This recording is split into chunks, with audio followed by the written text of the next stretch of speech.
Happy morning guys. இன்றைக்கி நம்ம பார்க்க போகிற வெஹிக்கிள் எர்டிகா. எர்டிகாவில் என்ன ஒர்க் பண்ண போகிறோம்னு பார்த்தோன்னா கிளச் ஒர்க்கு தான் பண்ண போகிறோம்.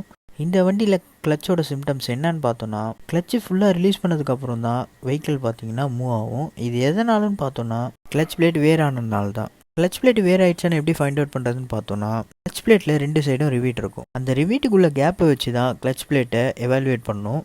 இந்த வண்டியில் பார்த்தோன்னா இன்னும் கொஞ்சம் விட்டுருந்தா கிளச் பிளேட் வேர் ஆகி ரிவீட் பிளேவீல டேமேஜ் பண்ணியிருக்கோம். மாருதியோட ஓஇ ஜென்யூன் ஸ்பேர் தான் நம்ம பர்ச்சேஸ் பண்ணியிருக்கோம். எர்டிகாவுக்கு பார்த்தோன்னா clutch plate, cover assembly, release bearing. இந்த எம்சி டைப் வெஹிக்கிளில் மட்டும் ரிலீஸ் பேரிங்கோட காஸ்ட் கிளச் பிளேட்டுக்கு ஈக்குவலாக வரும். கிளச்சை ஃபிட் பண்ணிவிட்டு பெடல் நல்லா பம்ப் பண்ணி ஏர் எடுக்கணும். அப்படி எடுக்கல அப்படின்னா கியர் பார்த்தோன்னா ப்ராப்பராக எங்கேஜ் ஆகாது. ஏர் எடுத்ததுக்கப்புறம் கியரை ஷிஃப்ட் பண்ணி பார்த்தோம். கியர் பார்த்தோன்னா ப்ராப்பராகவே எங்கேஜ் ஆச்சு. வெஹிக்கிளை ஒரு ஜென்ரல் செக்அப் பண்ணி வெஹிக்கிளை ட்ரையல் பார்த்துட்டு கஸ்டமர் கிட்ட ஹாப்பியாகவும் சூப்பராகவும் டெலிவரி பண்ணியாச்சு. இந்த மாதிரி வெஹிக்கிள் ரிலேட்டட் வீடியோஸ் பார்க்கறதுக்கு நம்ம சேனலை மறக்காமல் சப்ஸ்கிரைப் பண்ணிக்கோங்க. தேங்க்யூ.